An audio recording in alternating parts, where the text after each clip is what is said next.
Welcome to Healthier Daily, the show where we bridge the gap between cutting-edge Western science and timeless Eastern wisdom. I'm Dr. Ben Carter. Today we're going to talk about a specific window of time that might be the most important and most overlooked part of your day. It's not about your workout or your diet at dinner. It's about the first 60 minutes after you open your eyes. So here is the critical question. Why is this first hour of the morning so decisive for your brain health, especially for those of us over 60? From a Western scientific perspective, our bodies experience what I call a physiological perfect storm right after we wake up. It's a combination of three natural events. First, you are mildly dehydrated. After 7 to 8 hours without water, your blood volume has decreased, making it slightly thicker and harder for your heart to pump. Second, you experience something called the cortisol awakening response, or CAR. It's a natural surge of a stress hormone called cortisol designed to wake you up. Think of it as your body's built-in, high-intensity alarm clock. And third, your blood pressure follows a circadian rhythm. It naturally reaches its highest point of the day within that first hour of waking. Now, in a young, healthy body, this is all perfectly normal. But in a body over 60, with arteries that may be less flexible, this perfect storm of thicker blood, surging stress hormones, and peak blood pressure creates a high-risk environment. It's a window of profound vulnerability for a cardiovascular event, like a stroke. To help us understand this not just from a cellular level, but from a lifetime of human observation, it is my deepest honor to welcome our distinguished guest. He is a man who has practiced medicine for over 70 years and has guided countless patients into their 80s, 90s, and beyond. Dr. Shigeaki Hinohara, thank you for being with us.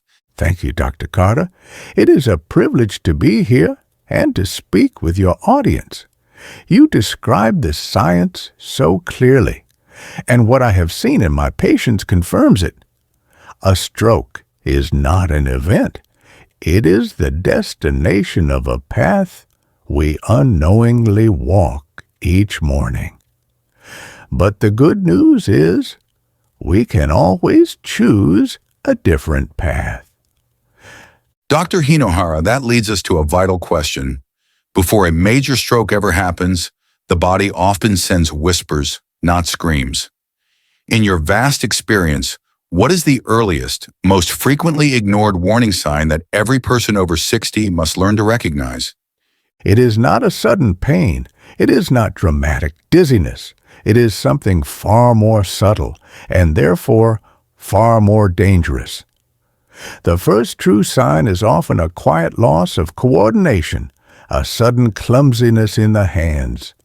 You reach for your morning cup of tea, and your fingers don't quite obey. The pen feels strange in your hand as you try to write a note. I had a patient, a wonderful 72-year-old woman. She was a master of knitting, an artisan. She came to me not because she felt sick, but because, in her words, her hands no longer felt like her own in the morning. She was dropping stitches, and she found it difficult to thread her needle. Her hands, which had created such beauty for 60 years, suddenly felt like they belonged to a stranger. She blamed it on age, on tired eyes. But it was not. It was her brain sending a signal. That is a powerful story because it perfectly illustrates what we in Western medicine call a TIA, or a transient ischemic attack. Many people call it a mini stroke. What you described, that loss of fine motor skill, is a classic symptom. Here's the science behind it. A part of your brain at the back of your head, called the cerebellum, is the master coordinator for all your movements. It's incredibly sensitive to even the slightest drop in blood flow and oxygen. When it's deprived for just a few moments, your coordination falters. That's the clumsiness, the fumbling, the dropped knitting needle. A study in the Journal of the American Heart Association, JAHA, highlighted that recognizing these TIA symptoms is critical because nearly one-third of people who experience them go on to have a major stroke within a year if those first quiet signals are ignored. Your patient's story is a life-saving lesson in paying attention. Dr. Hinohara, let's move into the core of our discussion. You've often said that our morning routines are a form of medicine. They can either heal us or harm us. Let's walk through the 5 most dangerous morning habits you see in your patients over 60. What is the very first mistake people make? The first mistake is also the most common. It is reaching for the coffee cup before the water glass. It seems so harmless, but the science is clear on this. As we discussed, you wake up dehydrated. This increases your blood viscosity. In simple terms, your blood is thicker. When your blood is thick, your heart has to pump with much more force to push it through your entire circulatory system, especially through arteries that may have narrowed with age. It's like trying to pump syrup through a thin straw instead of water. That alone puts significant stress on your heart and brain. Exactly. And from a simpler perspective, think of it this way. We would never try to grow a garden by planting seeds in a dry, barren field. We always water the soil first. Why, then, would we try to stimulate our brain with caffeine before we hydrate it with water? A glass of warm water is the first act of kindness you can give your body each day. It is a sign of respect for the work it has done all night to repair itself. A beautiful way to put it. That leads us to the second habit, which often follows the first. What is it? Skipping breakfast, or, as is common now, calling it fasting, without understanding the risk. This is critical for our audience to understand. While intermittent fasting has benefits for some, for people over 60, especially those with diabetes or on blood pressure medication, it can be a gamble. Your brain is an energy-hungry organ. It runs almost exclusively on glucose. After a long night's fast, your glucose reserves are low. If you skip breakfast, you risk developing hypoglycemia or low blood sugar. This starves your brain cells of their primary fuel, which can cause dizziness, confusion, and in a vulnerable state can contribute to a vascular event. The brain does not need a large meal. It needs a promise that it is safe and supported. I advise my patients to have a small brain breakfast. It could be one boiled egg, a small handful of walnuts, or a few slices of avocado. This small meal stabilizes your blood sugar. Food is not just fuel, it is a message. You are telling your brain, I will care for you today. That's a profound shift in thinking. Let's move to the third habit. This one is less about what we consume and more about what we allow into our minds. It is the habit of rushing into stress. Grabbing the phone before your feet have even touched the floor. And when you do that, you're performing a dangerous experiment on your own body. Checking stressful news, work emails, or social media immediately triggers your sympathetic nervous system, your fight or flight response. This floods your body with adrenaline and sharply raises your blood pressure, right on top of the natural morning peak we already discussed.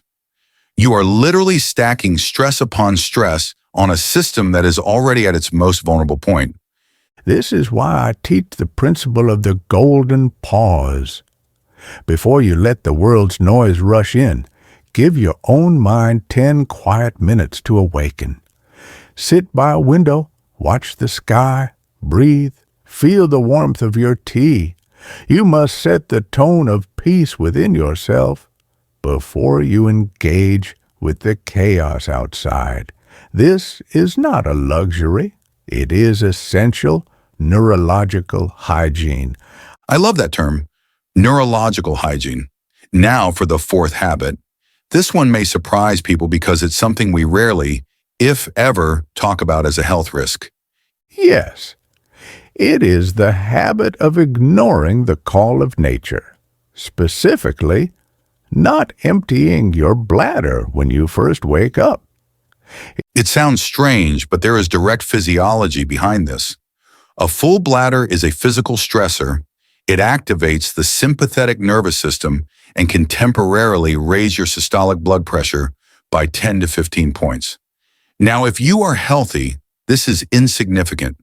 But if you already have high blood pressure and you are in that high-risk morning window, adding another 15 points of pressure can be the small factor that pushes your system over the edge. It's another drop of water in an already full cup. The body speaks to us in simple, honest truths. It tells us when it is thirsty, when it is hungry, and when it needs to be relieved. To listen and respond to these basic signals is the foundation of health. To ignore them, to think, "I will wait," is the first small act of arrogance in the day. It is choosing your schedule over your body's wisdom. That is a truly unique and vital point. And that brings us to the fifth and final habit. It's about movement, but it's a double-edged sword. It is the mistake of the wrong kind of movement. Either no movement at all or far too much, too soon. Exactly.